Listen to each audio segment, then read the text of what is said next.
বিসমিল্লাহির রহমানির রহিম। আন ইবনে উমর قال قال رسول الله صلى الله عليه وسلم الذي تفوته صلاة العصر فكأنما بت أهله وماله। হযরত ইবনে উমর রাদিয়াল্লাহু আনহু বর্ণনা করেন, আন ইবনে উমর রাদিয়াল্লাহু আনহু قال তিনি বলেন قال رسول الله صلى الله عليه وسلم রাসূল পাক সাল্লাল্লাহু তাআলা আলাইহি ওয়াসাল্লাম শাফাআত আল্লাযী তাফুতুহু সালাতুল আসর, যার আসরের নামাজ ফৌত হয়ে গেল, আদায় করতে পারল না। আরবি ভাষায় ফৌত হয়ে গেল, পারল না। সালাতুল আসর, আসরের নামাজ।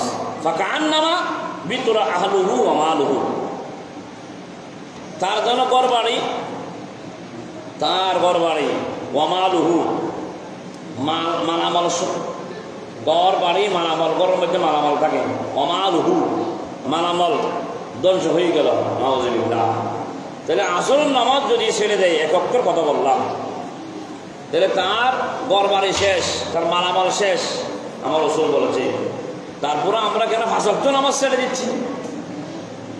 এক ওয়াক্ত নামাজ ছেড়ে দিলে এত অবস্থা, 5 ওয়াক্ত নামাজ ছেড়ে দিলে কি আমরা আল্লাহর দরবারে কি জবাব দিব? আল্লাহ আমাদেরকে বলে আমিন। একটা হাদিস করি, নামাজের যখন বললাম